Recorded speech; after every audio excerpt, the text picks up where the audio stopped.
story of a couple, Victor and Melinda Van Allen, who've been married for years, but their relationship has drifted far from the ordinary.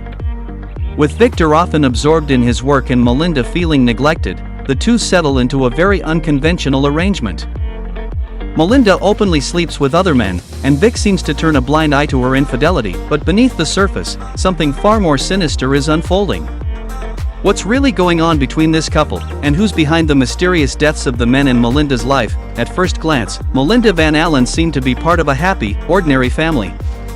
She and Vic were raising their daughter, Trixie, and trying to maintain a sense of normalcy. On this particular day, the couple was preparing to attend a party. Melinda, full of energy and excitement, was buzzing around the house getting ready. Melinda was a bit irritated with their daughter, Trixie, who was insisting on playing a fun song at full volume. Just then, the doorbell rang. The babysitter had arrived. Vic greeted her and headed upstairs, where Melinda called him into the bedroom. She was trying to pick out a dress for the evening and wanted his opinion.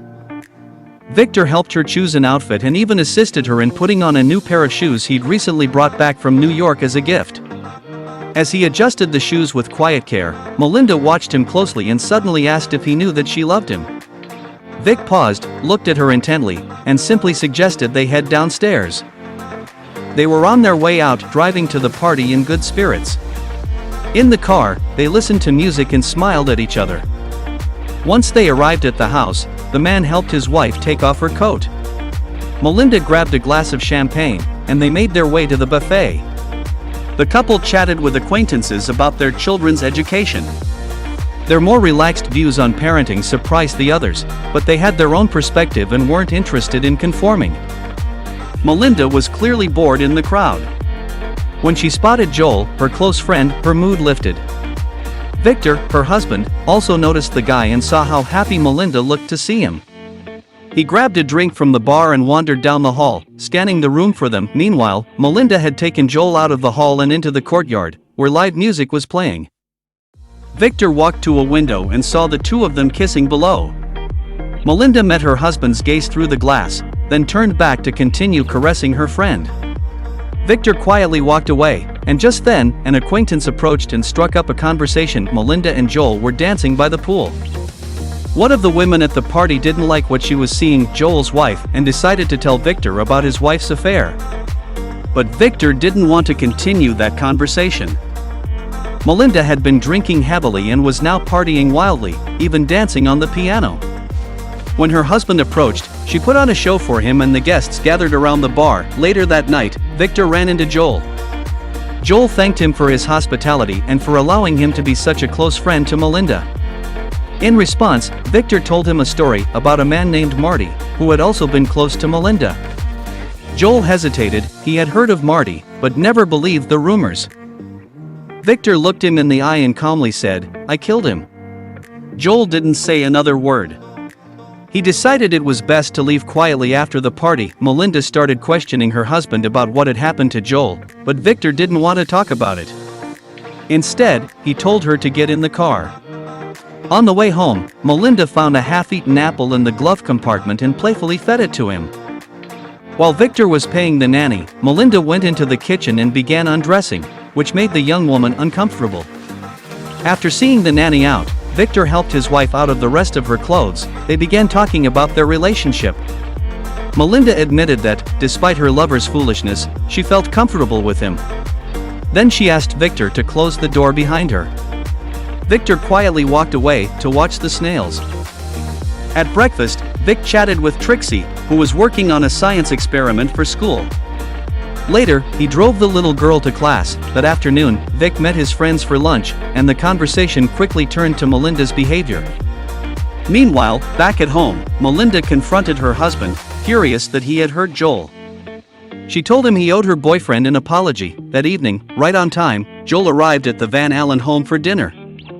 Trixie brought him a glass of water. During the meal, Joel mentioned he was heading to Albuquerque for work. Melinda was thrilled by the news and promised to visit him there. She playfully took a sandwich off Joel's plate and ate it with delight. Victor started reminiscing about his and Melinda's first date, but the conversation slowly turned into an argument. Frustrated, Vic excused himself to put Trixie to bed. They read a book together and ended the night talking about her mom. When Victor came downstairs, he saw his wife laughing and having a good time with Joel. Annoyed, he started clattering the dishes to get their attention. Melinda walked into the kitchen to pour Joel a drink and asked her husband to take it to their guest. Joel assumed Victor was finally going to apologize, but instead, Victor told him his cab had arrived and then shoved him out the door. At another holiday gathering, the Van Allens met a writer named Don Wilson and his family. During the event, Don criticized Victor for developing military technology, saying the chips he designed were used to kill people and that it was unethical. However, Victor's friends didn't agree with Don's view, they just laughed off the accusations. Melinda and her daughter were out on the dance floor, laughing and having a great time while Vic watched them with a smile.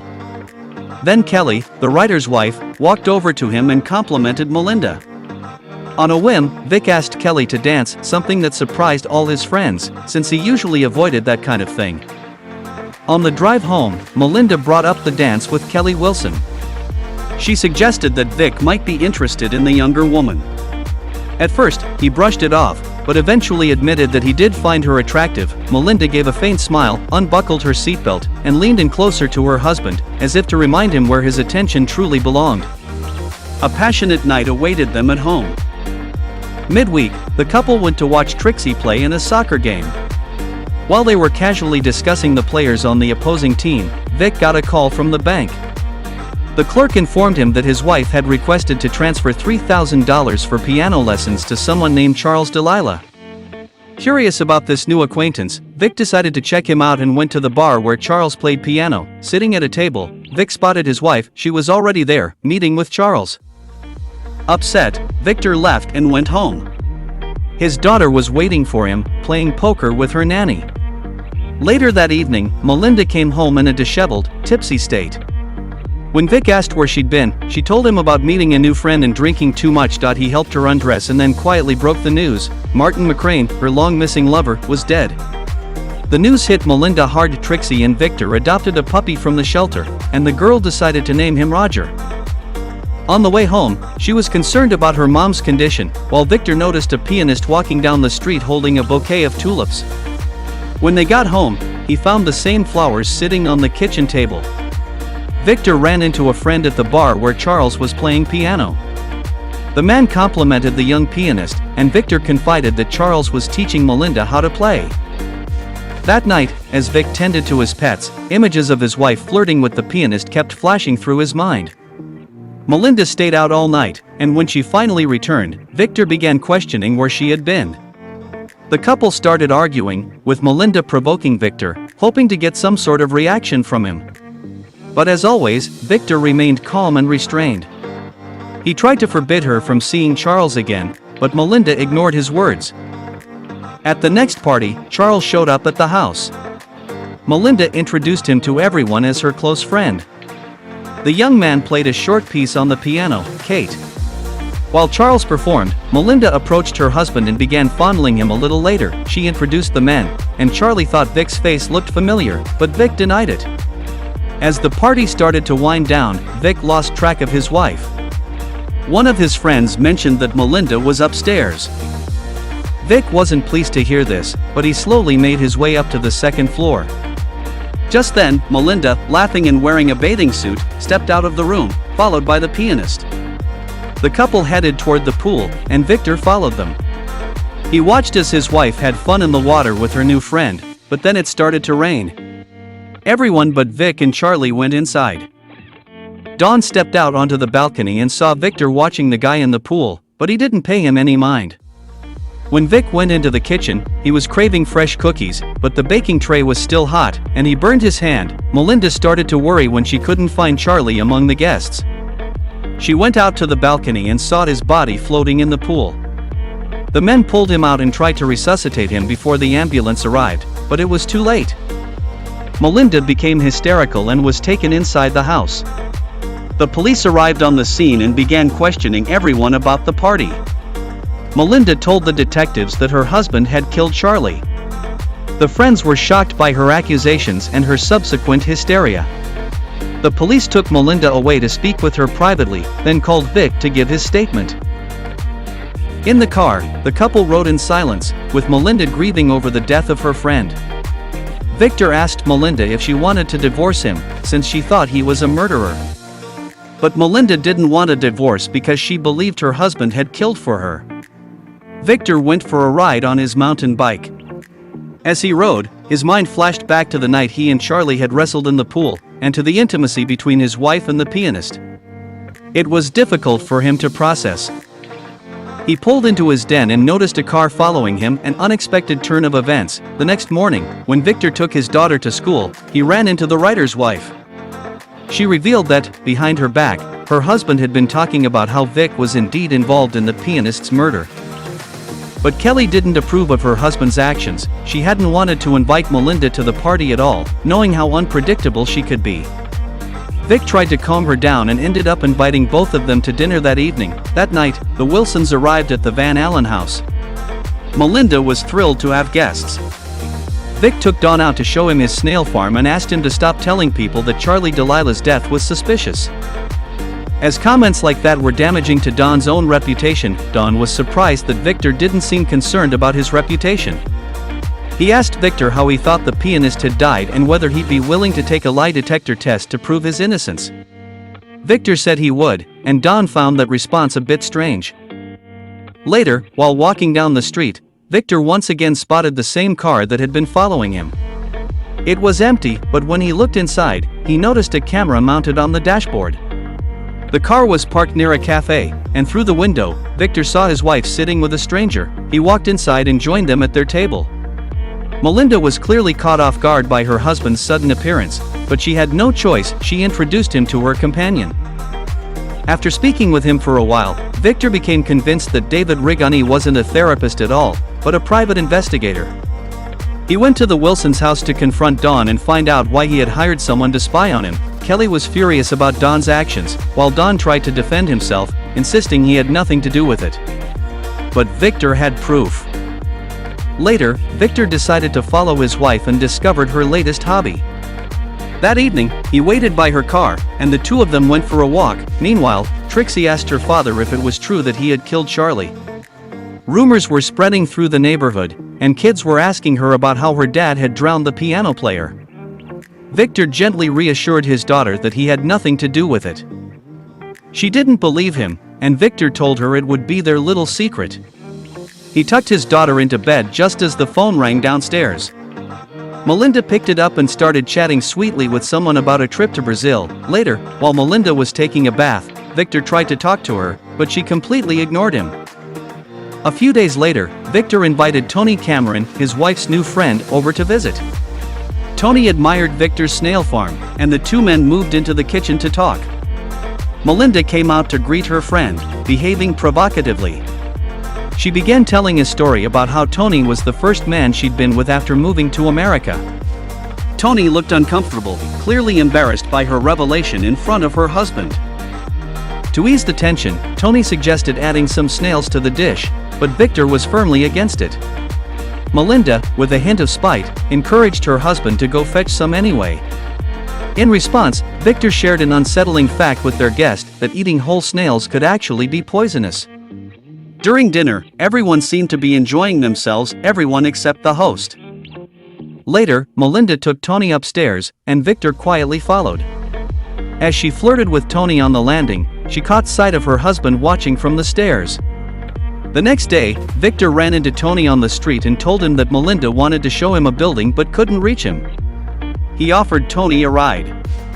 As they drove, the two men made small talk and eventually, the conversation turned to Melinda. Victor drove Tony out to a ravine and suddenly began throwing rocks at him. Struggling to keep his balance, Tony slipped and tumbled down the slope. Victor climbed down to check on him and to cover up any evidence of what had happened. He returned home in surprisingly good spirits and found Melinda playing with their daughter. Trying to sound casual, he asked her about their recent guest, saying he actually liked the guy. Melinda seemed uneasy, and as the family sat down for lunch, she quietly tried to call her friend. Later, Melinda planned a picnic at the gorge with Trixie and invited Victor to join them. They sat on the grass, and Melinda fed Victor by hand. She asked him if he still wanted to be with her, and he said yes. She began caressing him but admitted she still felt sad. Trying to comfort her, Victor gave her a picture book she'd never seen before. It moved her deeply. While Trixie was chasing the puppy near the water, Victor ran after her and spotted a body floating further downstream. Not wanting his family to see it, he quickly led them back to the car, and they drove home. Once there, Melinda realized she'd left her scarf at the picnic site. Victor promised he'd go back for it in the morning. That night, Victor overheard Melinda on the phone with Dawn, and it clearly upset him. That night, Melinda asked Victor to sleep in her room. He agreed. The couple lay together on the bed, and Melinda gently stroked Victor's face, telling him she loved him. Later, they made love. The next morning, Victor drove back to the gorge. Meanwhile, Melinda was looking for him and wandered into his snail room. As she searched through the shelves, she came across Tony's wallet, something that clearly disturbed her. At the ravine, Victor tried to pull Tony's body from the river. He didn't realize that Dawn Wilson was nearby, watching. Dawn called out, asking what Victor was doing in the water. Victor replied that his wife had left her scarf there, and he was looking for it. Just then, Dawn held up that exact red scarf, waving it in the air, and decided to climb down to where Victor was.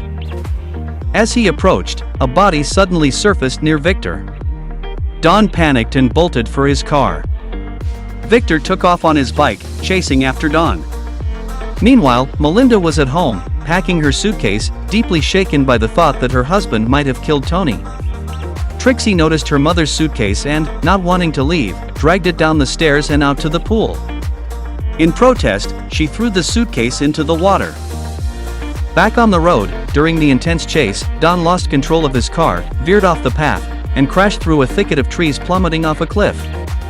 Victor returned home and was greeted at the door by his wife, who told him she had seen Tony. She explained that she had burned the documents to keep the family together. It was a story of lust, betrayal, and a psychotic husband who killed for his wife. Don't forget to subscribe to our channel to watch more movies recaps like this.